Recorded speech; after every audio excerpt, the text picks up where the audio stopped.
Alright, so I believe I'm live now. If anybody's in the chat room, maybe you can just let me know if you can hear me clearly. If I'm coming through loud and clear, that would be really useful to know. Just because sometimes the stream doesn't start off well. So just let me know if you're in the room, if you can hear me clearly, and if there are any problems, just let me know. That would be fabulous.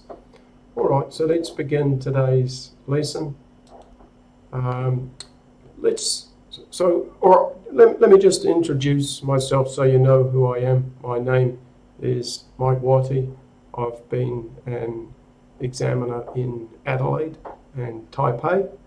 I've graded over 10,000 tasks easily, it's tens of thousands, and that's because I graded a lot of tasks for the official test, and then also for my students I have a writing correction service, and students can send me in essays.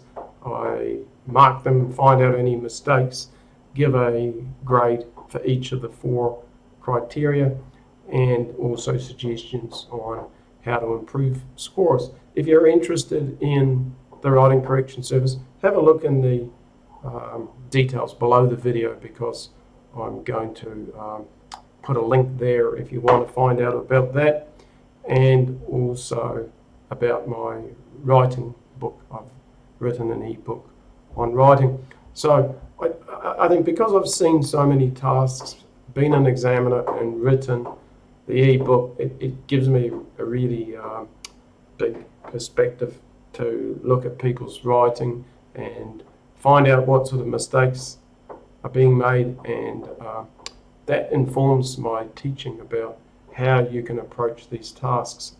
So I'll just do a quick recap on the task that I did last time. So basically, when it comes to the writing test, we've got 4 main kinds of tasks we should prepare for task 1, right? We've got the static single time task. I did that last week, and I'll do a quick recap on that. This time I'm looking to do change over time.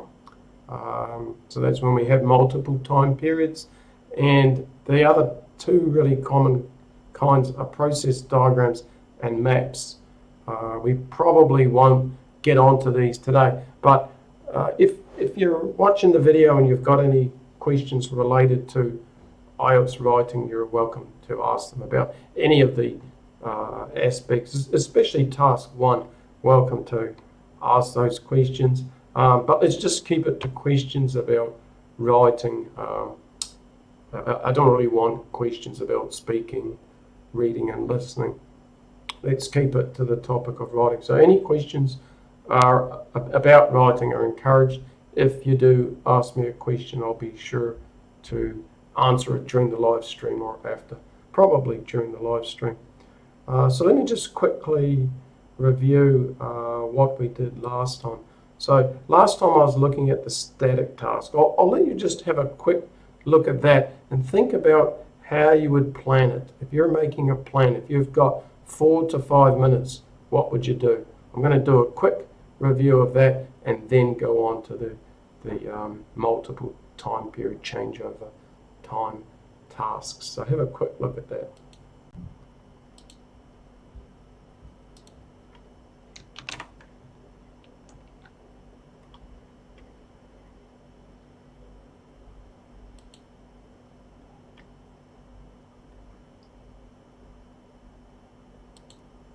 Alright, so hi there to 𝙬𝙬 and also to 𝙬𝗎. Welcome to the stream. Encourage you guys to ask me questions. Let me just see, I've just got to share. Ooh, now my green screen's been exposed, or lack of it. I just want to, what I want to do, yeah, that's what I want. I just want to quickly go over last time. So we've got this, this is a single time period task. We're just going to do a quick review. You need to think of 3 things when you look at the task instructions. What's the overall summary? How are you going to separate the data into paragraphs? How are you going to cover all the data? And then this is my plan here. my overall summary is going to be that this category is the highest, followed by this one, and then this category is the lowest for all countries. So here's the overall summary written in here. Overall, the largest proportion of consumer spending in each nation was for foodstuffs, beverages and tobacco, and the lowest was for recreation and learning. And then in terms of how I'm going to separate the data, I'm going to have a paragraph about the first column, paragraph about the second one, and a paragraph about the third one. The other possibility would be to have a paragraph for each country, but that's going to result in too many paragraphs. So I've chosen not to do it that way. And then in terms of covering the data, there's quite a lot for this one. So what I'm doing is combining data. So when I come to write this first body paragraph, I'm going to cover the highest number, the second to highest, and then the 3 lowest categories. Likewise, when I come on to clothing and footwear, I'm looking to cover the highest category, combine these ones here. They're all about 6.5% mention the lowest category. The final category, the leisure and education, I'm looking to cover the highest category. The 2 second to highest get combined. They're both approximately 3.2%. I'm going to leave out this category. We can leave out non-essential data. This is not really important. It's not a high, it's not a low. I could leave that out. I could also just combine it here, but I just wanted to show you leaving out data. Okay, so that's my plan. That's what I did last time, and if you want to see that, go back and have a look at last week's live stream, and you can see about how I actually wrote that essay. All right, so let's go on now to today's lesson. So today I want to focus on changeover time tasks, and what we're going to be looking at is how we can identify a changeover time task. So essentially it's going to have multiple time periods. They're not really difficult to identify. The one that I was showing you before has 1 time period. Now we're going to have 2 or more time periods. I'm going to show you how to plan. I'm going to show you the planning just like I was doing with the other task. Then I'm going to show you how to structure the task. I'm going to present a sample answer and kind of walk you through that, and then we'll have a look at a homework task. So if you have questions, just type them in as we go along, right? So I'll just see if there's any questions, and then while I'm doing that, you can just have a look at the task that's on the screen now. Think about how you would plan it. What's the overall summary? How you're going to separate the data into paragraphs, and how are you going to cover the data? All right. And just give me a moment. My mouse is clicking like crazy. Normally I use a mouse that doesn't click, so I might just try and change my mouse on the fly. Let's hope it's plugged in. Ooh, yes, I've got my other mouse. How nice. And I just want to check the stream, and I'm guessing there's no problem with the stream. It seems like everything's going fine. If for some reason your stream isn't working well, just send me a comment. So, and then I can maybe, I don't know what I could do, but in any case. Okay, so let's see how to plan this task. So just remember, we want to know what's the overall summary, how we're going to separate the data, and data coverage. And by data coverage, I mean, like, are you going to cover every piece of data, or are you going to leave out some?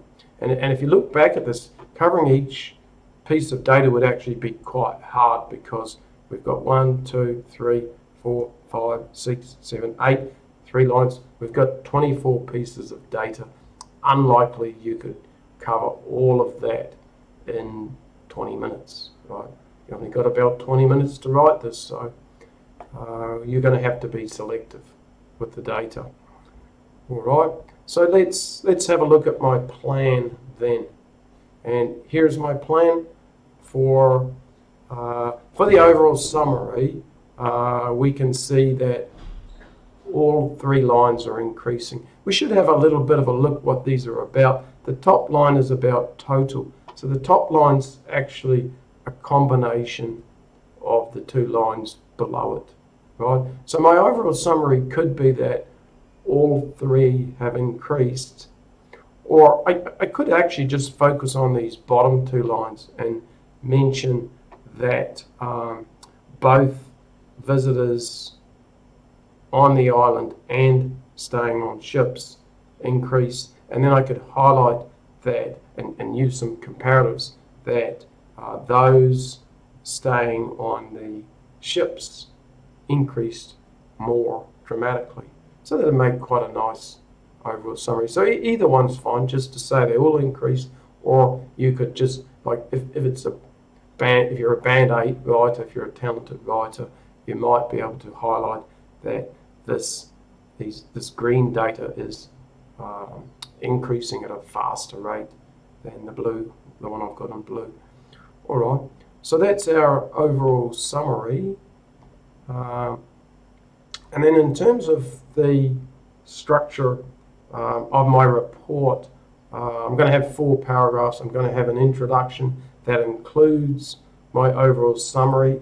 If anyone doesn't know why I'm putting the overall summary in the introduction, ask me. Type in a comment and I'll answer it, but otherwise I'm going to assume you all know. If you've seen other videos of mine, you probably know why I do that already.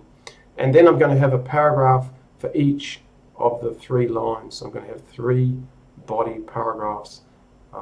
And by the way, when I cover the body paragraphs, I'm going to have the logic of the highest at the start, followed by second highest, followed by the third highest. Always try and use some sort of logical approach. The more logical your report is, and the easier it is for the examiner to understand, the higher your score for cohesion and coherence is going to be, and it also affects the task achievement.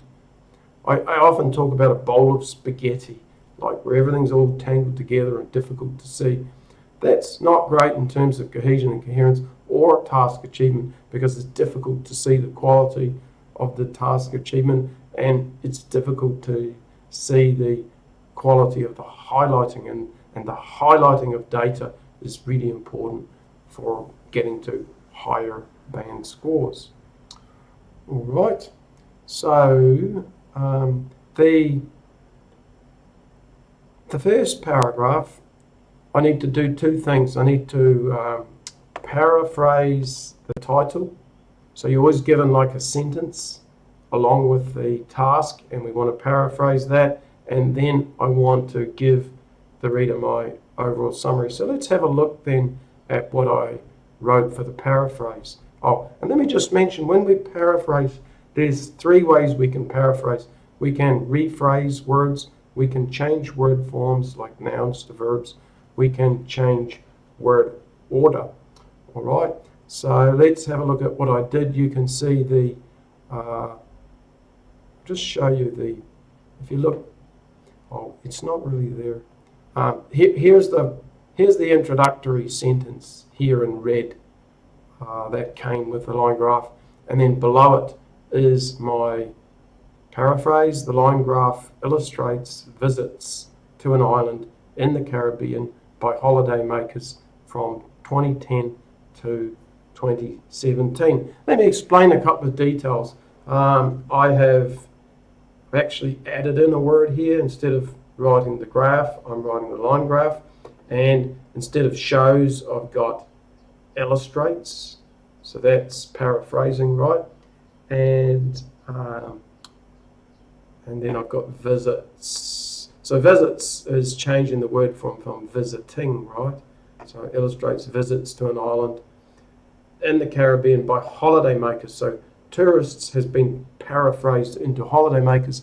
And I've also moved that word later in the sentence. Notice that tourists comes quite early in the sentence in the original. I've shifted it to later in the sentence. So that's part of paraphrasing. And then the other thing, I would kind of like to just mention these commas. What do these commas do? So this sentence has got quite a lot of clauses in it, and one of the ways I can make it easier for the writer is to use commas here. This is a parenthetical element or unnecessary element for a complete sentence. I can delete this and we've still got a complete sentence. So when this occurs, I can use these sort of double commas to offset the phrase and make it easier for the reader. And if I were reading this out, those commas are where I would pause. So it would also help somebody if they were reading it out loud to know where they could pause. All right. So I think that's a pretty effective paraphrase. Let's now move on and see the overall summary. Overall, the total visitors increased, and this trend was mirrored by both the number of visitors staying on the island and on cruise lines. So quite a nice word, mirrored, to mirror something. You know, like when you look in a mirror, you see yourself, right? So if a trend is replicated between two categories, we can say that it's mirrored.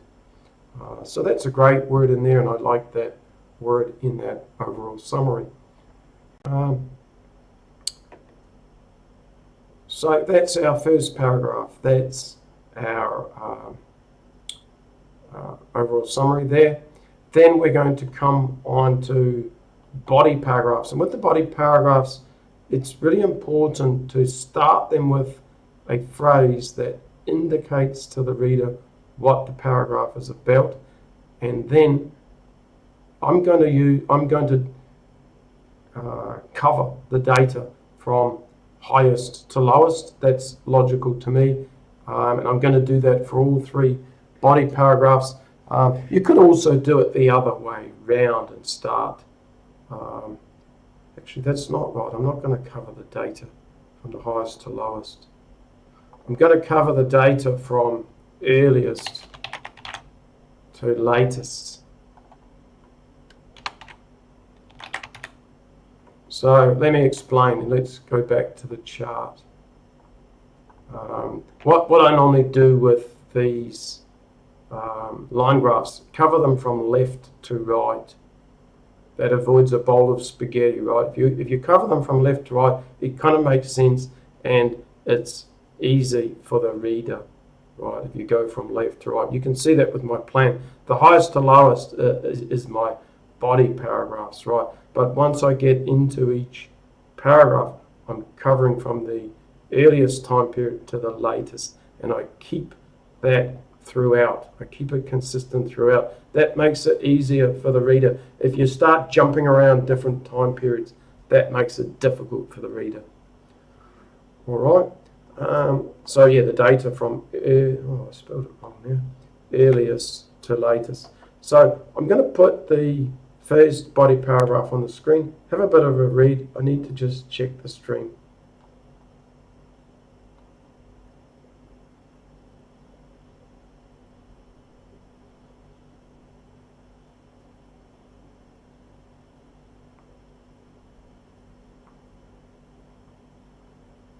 I'll just take a question since I've got a couple of questions in here, and then we'll come back to this body paragraph. I really do encourage questions.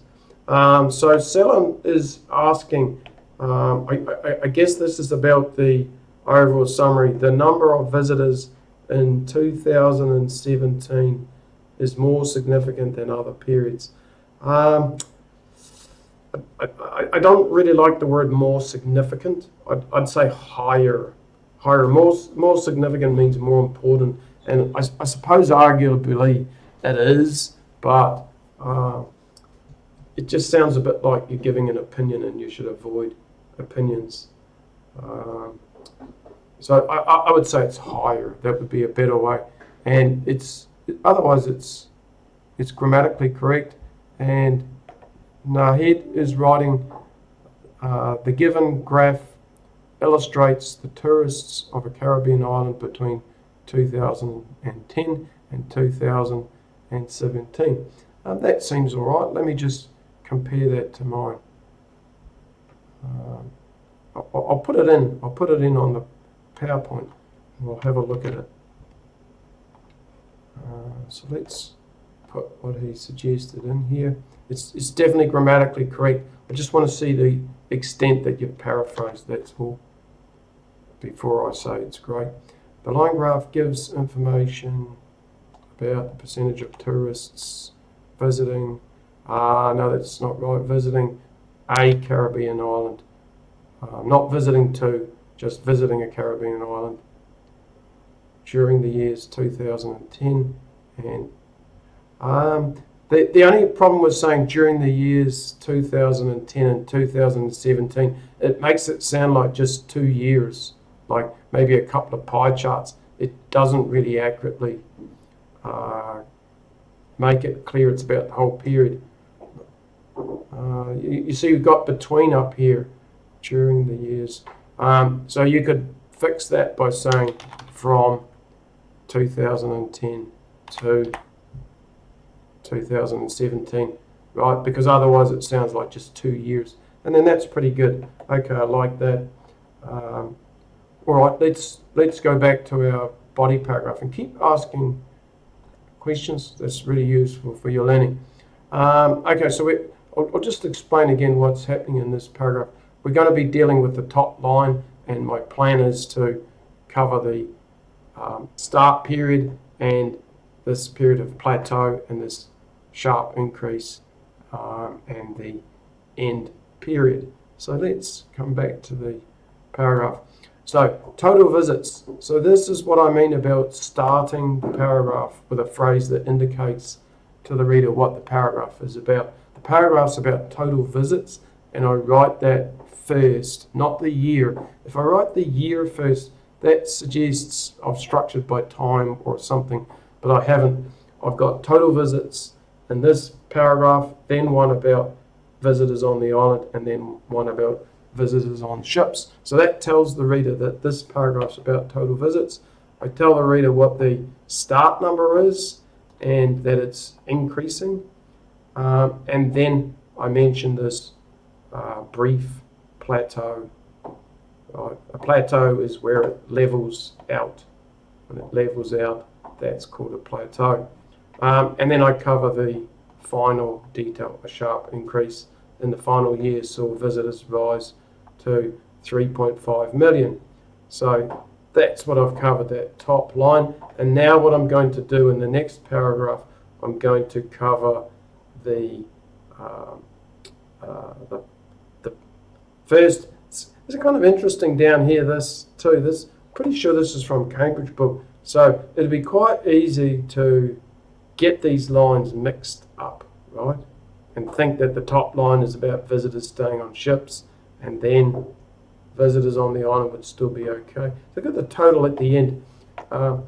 If you're in the test room, you might even just write the categories on the line, just to make sure you don't get confused, especially in this part here. If you get confused with the categories, down goes your score for the task achievement. All right, so then we're going to talk about the start number and this plateau here, and then I think the fluctuation. Now, so plateaus are flat periods. Fluctuation could mean any change, but when you're writing IELTS tasks, use it for a period that starts and ends at the same amount. That's how we want to use it for the IELTS. So let's have a look at our body paragraph. Tourists staying on the island. So that tells the reader this is about the tourists staying on the island. It's a good topic phrase. And then again, I tell the start number. Then I mentioned that it doubles in the next few years. And then here's the plateau. And then I end by mentioning that it fluctuates at this level over the final 2 years. Now, it fluctuates at this level over the 2 years means that it ends at 1.5 million, right? Let's just check that. And it's correct. It's not this 2 million. Remember, we're talking about this line with the blue numbers on it. And then we want to do our final line, the start period. I do mention this fluctuation again, and then this increase, and overtaking the visitors staying on the island. So this is the cruise ships, this is visitors staying on the island. The visitors on the ships overtake those staying on the island. That's a highlight, that's really important. I've sort of put the 10 most important things on this line graph. You're normally looking for 10 to 12 pieces of data to communicate to the reader. You couldn't cover every year. There's just too much data for that. If there are only 2 lines, I might be able to do that. So let's have a look at our body paragraph. Vacation is on cruise liners. So that's the topic phrase. Note how every body paragraph starts with a signal to the reader as to what the paragraph's about. Started at 250,000 and fluctuated at this level for 2 years. Then the number rose continually to approximately 1.3 million by 2015, which surpassed those staying on the island.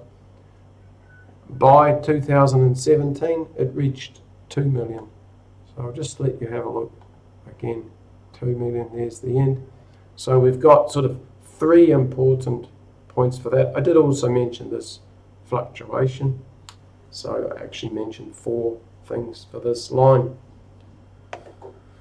All right, so that's the body of the report. If you've got questions about that, type them in now would be a good idea, and I'll just have a check of that. And I'll just put the I'll keep that chart on there. So if you've got questions, just type them in now.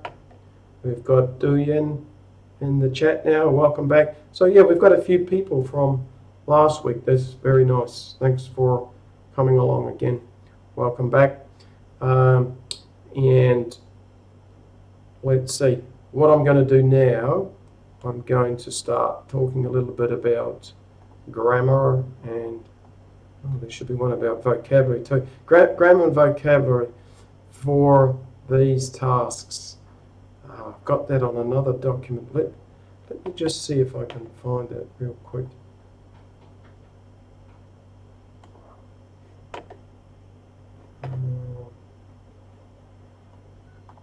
I've actually got to go onto my ebook to find that. So I'll show you some parts of my ebook to do with trends and trend language. So here's the ebook now. I'll have to change my view as well. Okay. So let's look at a bit of language for change over time tasks.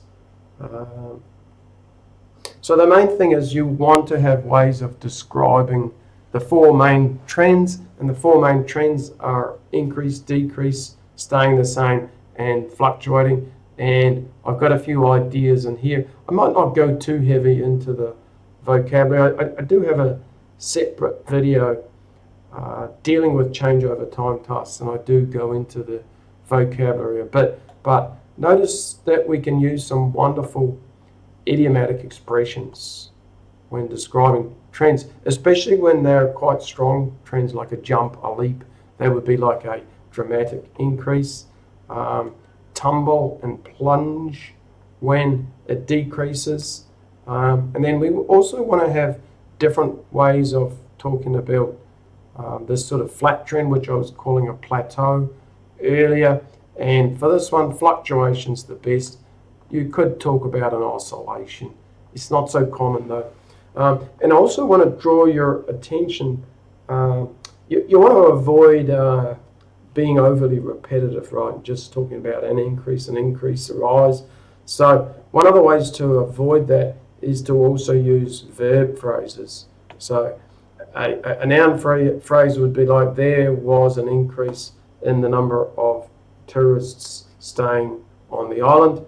And then if we wanted to use a verb phrase, we could say the number of tourists staying on the island increased.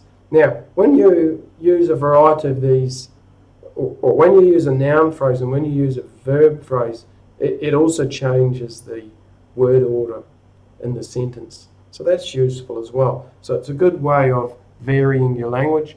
And then the other thing is, I'll come back to that, you should try to modify your nouns and verbs. One of the things about, one of the things they say about non-native speakers or writers is that they don't use as many adjectives and adverbs as native writers and speakers do. So one of the things you can do to be more native-like is to use more adverbs and adjectives, right? So let's have a look at how we might modify our nouns and verbs using adjectives and adverbs.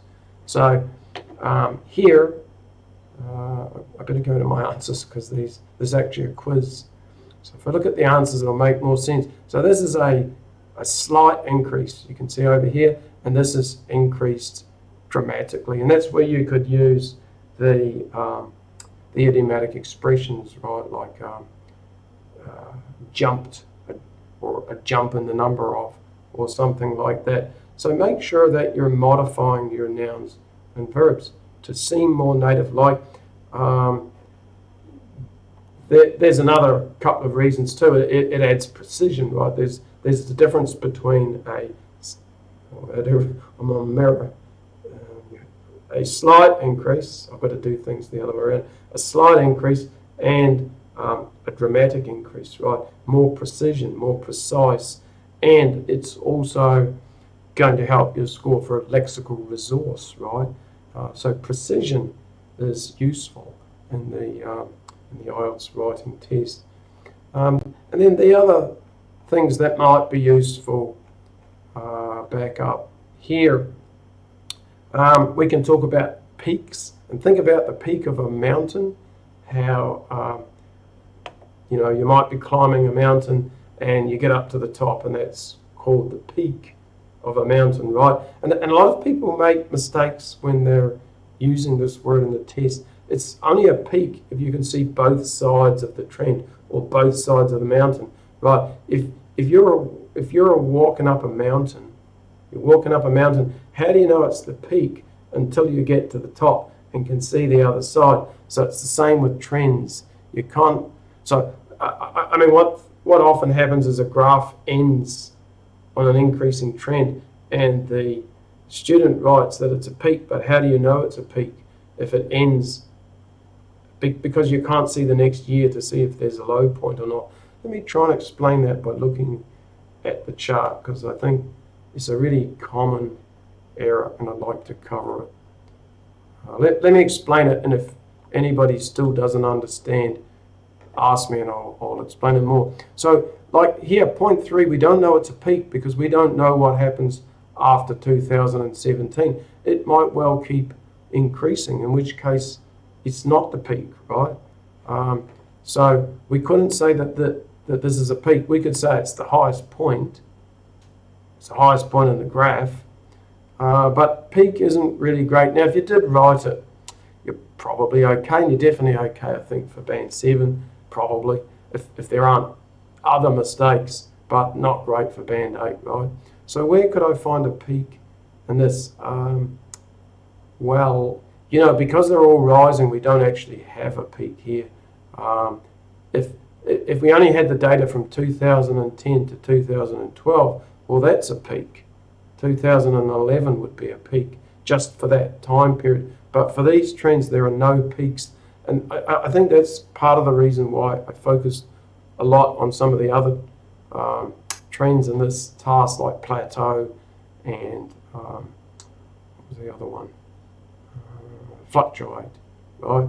Oh, and then I need to explain fluctuate, because that's another thing that gets stuffed up a lot. So let me just come back to where that is. There's our low point. Overtaken, we've got that. Yeah, where can I show you fluctuate? Oh yeah, I'll show you on the task because, okay, so a fluctuation, I explained it already, is when it's a period where the start and end are the same, like here for the bottom line, 2010 to 2012 is a fluctuation, but don't just use it when things change. So, I mean, we could argue that the top line fluctuated, well, because it changed. Well, not really, or the middle line fluctuated because we've got this period here. The overall trend's not a fluctuate. The overall trends for all of these are increase, right? But we do have fluctuations within these lines, these categories. All right. Let me show you a couple of other things. So, okay, we've done our body paragraphs. I think that's about it for the language that I wanted to cover. Let me just check on that. Yeah, I think that's the language. Sentence structure, I was talking earlier. Let me just move it down. I'm going to talk a little bit about sentence structure and the noun and verb phrases. So just take a look at your screen for a minute, and I'll just check the stream, and then I'm going to, so read it first, and then I'm going to explain. Remained constant. Yeah. Remained constant is another way to talk about that trend of plateau. Yeah, plateau, we can say remain constant. And it's a good idea to use some variety, right? I think I might have used plateau twice, although it's not so bad if I use a noun and verb phrase to do that. Okay. So keep asking questions, anything about the writing test. Okay, so we've got our adjective and noun phrases, and I just want you, I clicked and now it's gone. Let's go back to that. It's because I'm using dictation software. Let's come back to it. So when we use noun and verb phrases, it does change the grammar of the sentence, right? So you can see here the noun phrases. There was a dramatic rise in the amount of water. So look where water is. It's right at the end of the sentence. And when we use a verb phrase, so here we've got kind of adjective, noun, and then we've got our subject later, the thing that rose the water. But when we come to the verb phrase, the subject, the water, comes first, and then the verb, and then the adverb. I'm a bit low here. There we go. Lucky I have a chair that can prop me up. Easier than moving my camera. If I move my web camera, things can go right off. So yeah, the water comes first. The amount of water rose dramatically. Note too that we use amount with water because it's uncountable. And then when we go on to something we can count, like unemployed people, we use the number. The number of unemployed people increased slightly. So this is quite valuable that we can vary our language, right? Where it's helpful for the vocabulary score because I'm using different word forms, and that's valuable. That shows talent. And then it's helpful for the grammar because I have variety of sentence types, and that's what the examiner's looking for. It looks really bad if you just use one of these.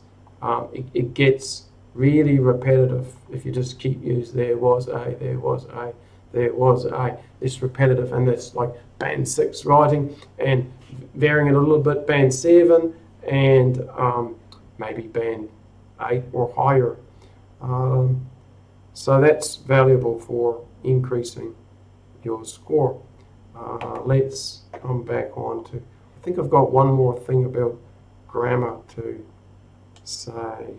Oh yeah, so the relative pronouns. So if you've watched other videos from me, I'm always harping on or going on about relative pronouns, and this is because they're really useful for forming complex sentences. And if you look into the grading criteria, a range of sentence types is valuable, but especially the complex sentences. It explicitly mentions those. It doesn't mention compound sentences where we have a conjunction like and, but it explicitly mentions the complex sentences and the accuracy of complex sentences. So it's important to use them accurately. If you use them inaccurately, I always think of it this way. So for vocabulary, it's idiomatic expressions. For grammar, it's these complex sentences. When you use them correctly, it suggests you're band 7 and up.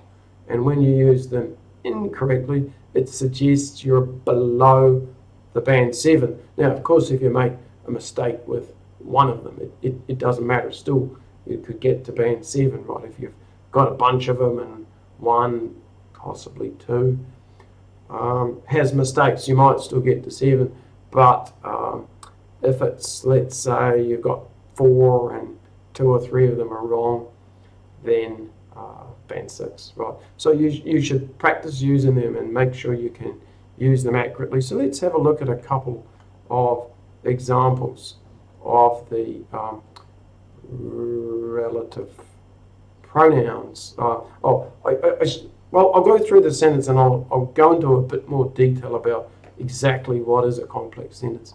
So we've got then the number rose continually to approximately 1.3 million by 2015, which surpassed those staying on the island. So the relative pronoun which is used here, and this is what helps form this complex sentence. And why is it a complex sentence? Complex sentences have a dependent clause in them, and a dependent clause means an unfinished idea or a clause that can't stand on its own to be a sentence. So which surpassed those staying on the island isn't a complete sentence, right? If I said that to you, you'd be like, huh? Which? Well, what is which? Because which is a relative pronoun. It's referring back to the subject, which is the number back here. And then the number is really referring to, which one is it? I forget. It's on, maybe the people on the cruises or something, like the number of people staying on cruises. So just the number is kind of like, what do they call that? Substitution or something, when you change one noun for another, like a pronoun. So really the number means the number staying on ships, I think. And the which is adding information about the subject. So we have this unfinished idea here. So it's a complex sentence. And the other feature of a complex sentence is that there is a independent clause or a complete idea. So this could be a sentence on its own, right? It could be a sentence on its own, but I've used a relative pronoun so that I can add another clause to the sentence and keep going. The other way you can add a clause is to use a conjunction like and. So I could say the number rose continued to approximately 1.3 million by 2015, and then I could have and then something else, and then it increased or something. So yeah, and then the next year it increased or something. Actually, a good way to do that would be here. You know, I could just write and so that's good. That's another type of sentence. That's a complex sentence, and you can, sorry, compound sentence. You can include some of those in your essay. Slightly helpful for your score, but especially the relative pronouns and the dependent clauses. If you're writing essays, another great way to form them is to use the word if, but we can't use if in task ones. I can't think of a way to do it. If somebody does, write it in the comments. It'd be interesting. All right, so I'll just have a look if there are any questions. We're almost kind of done for the session, I think. What about perfect tense? For example, present perfect tense. Could you use present perfect tense for these? Possibly. I don't know what's really going to impact your score. Like, if you look at the grading criteria for grammar, it doesn't actually mention tenses at all. So the examiners aren't particularly sensitive to tenses, and really it's only if they attract attention. It's only really if you make mistakes. But I mean, some examiners might think, oh yeah, that's present perfect, that's well done. Let me have a look. How would we use? So present perfect is about something now. Oh, sorry, something that happened in the past that has an effect now. So what would the effect now be? Because all of the data is historical, so I kind of want to say I kind of think there might be a way to use the present perfect tense. Maybe the question asks, if you can think of a way, just type me a sentence, because I might struggle to think of a sentence that would work that way. Like if we have a map task and the map's like in the past and now, we can definitely use present perfect tense, because we could talk about what's happened to the map in the past and what the effect is now. So we could say the number of houses in the city has increased, right? Because we're talking about something that happened in the past and that happened now. So what would be the past and the now in this?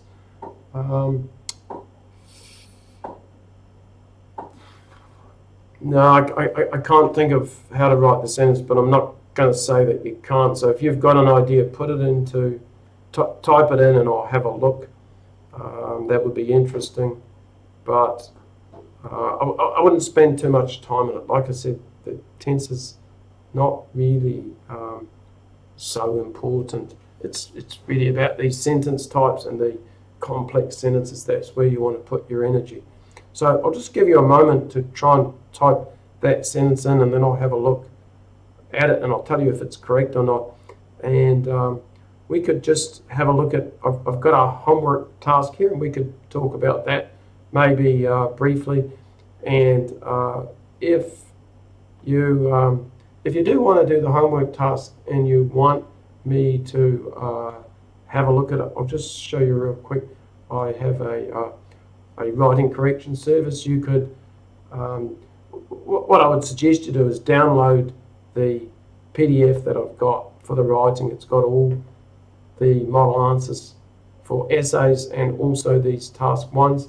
You could do that, and then it has homework tasks. And then if you want to, just loading up on my website, I have a writing correction service, and you can send me, so just 3 steps. You've got to make a payment. It's about $7 to $9 depending on how many you buy at once. You email me the task, and then I correct it, and I give you feedback.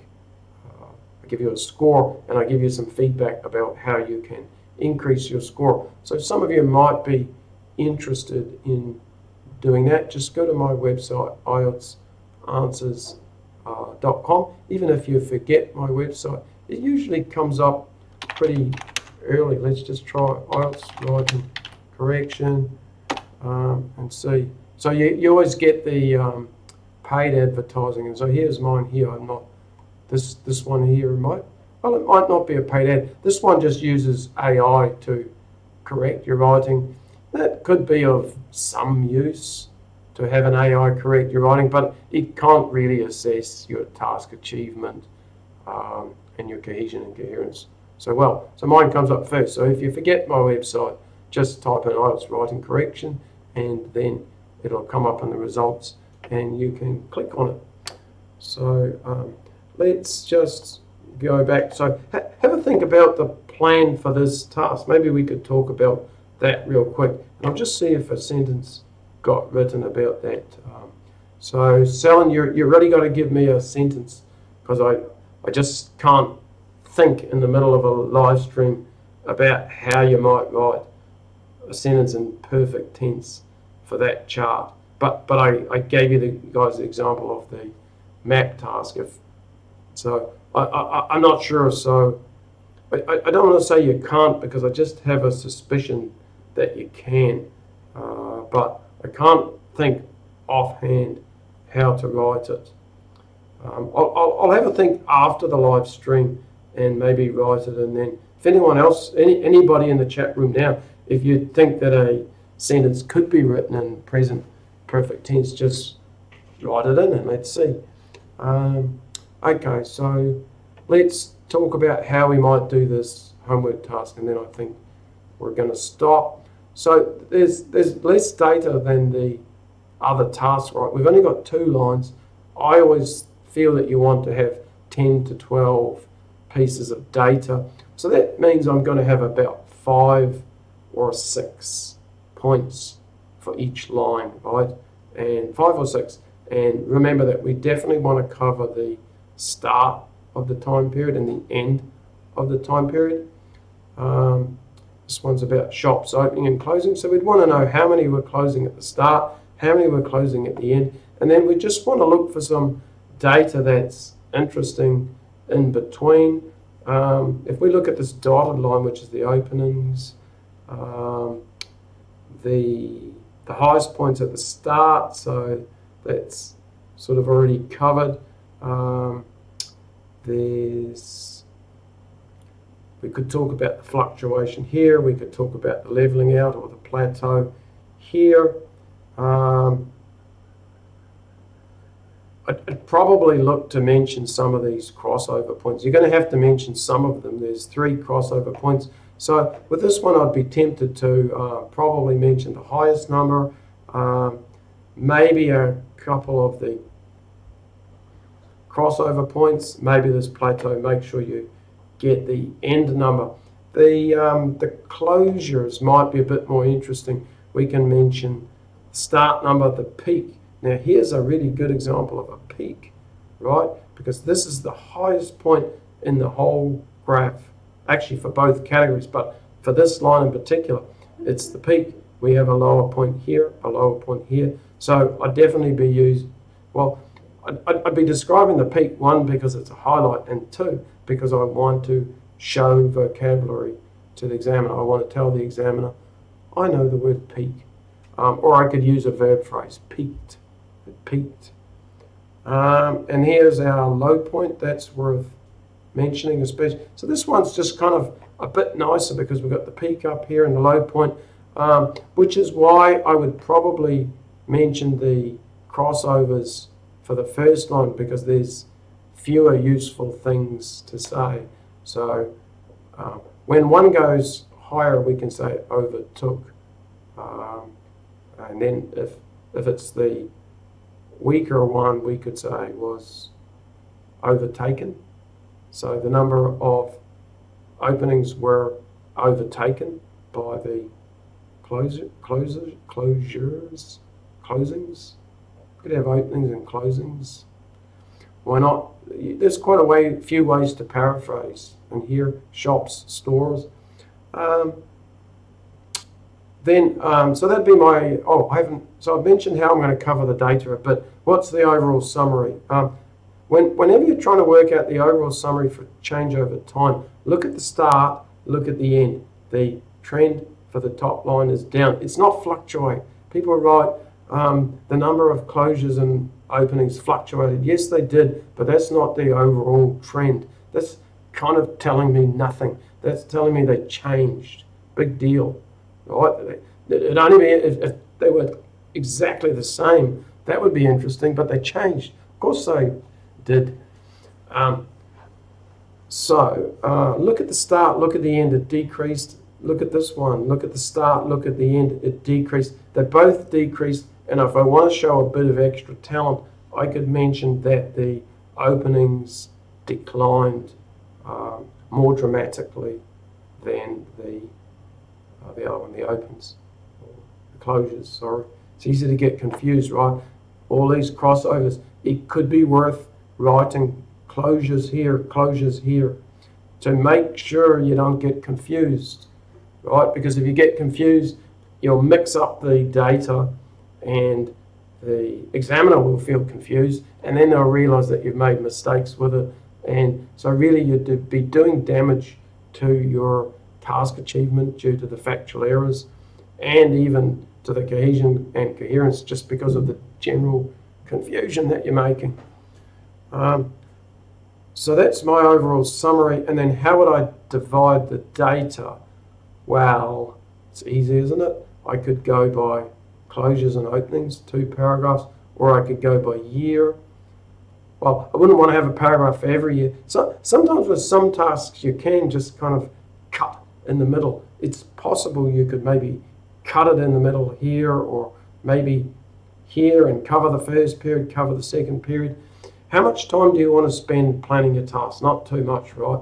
I would use the rule of thumb, and the rule of thumb is to go by the fewer of categories, and that's closures and opens. So I'd be tempted to have 3 paragraphs: an introduction with the overall summary, a body paragraph about the opens, body paragraph about the closures. The reason why I put the openings first, I'd just go by whatever is higher at the start of the period. That would make sense to me, the reader. That's what most candidates usually do. So just remember, the examiner has a stack of about 50 tasks. Maybe yours is number 20. Maybe most people have been going top line, bottom line for their structure. If you reverse it, it's just going to be a bit of a moment for the examiner to have to realise what you've done. But in terms of structuring your tasks, you want the most common, obvious way, and you don't want to apply critical thinking and come up with some really complex justification for how you're structuring your task. It's not a good idea. Okay. And yeah, I've sort of mentioned already how I would cover the data. I'd cover it from left to right, and I'd be looking to have about 5 or 6 comments per line. And then that's how I would write that task. So I'll just have a look if anybody's got any final questions. I still see that question about the present perfect, and I don't know. I will endeavour to get back to you about that. The funny thing is, when the live stream ends, I can't actually write anything. There's this period of not being able to access the live stream, but if I remember when it comes back up, I'll try and make a comment about that. Or if you remember, just type it in later, because these comments, I think they sort of disappear after the live stream. If you're not watching on the live stream, if you're watching at home after the live stream and you've got questions, put them in the comments and I'll be sure to respond to them fairly quickly. Usually a day or 2 is enough for me to respond to comments. Okay, so that's it for today then. I hope that you learned something about these change over time tasks. I've actually released all the videos. Oh no, I haven't. I've made all the videos now for all the task 1 types, and I'm going to be uploading those over the next couple of days. So strongly recommend you subscribe to me, and as I'm releasing videos about the different types of task 1s, you'll get notifications. If you want to see my 6 videos on essay writing, just have a look on my channel. You should be able to find those easily. They're really good. So have a look, subscribe, give them thumbs up if you like them. All right, have a great weekend.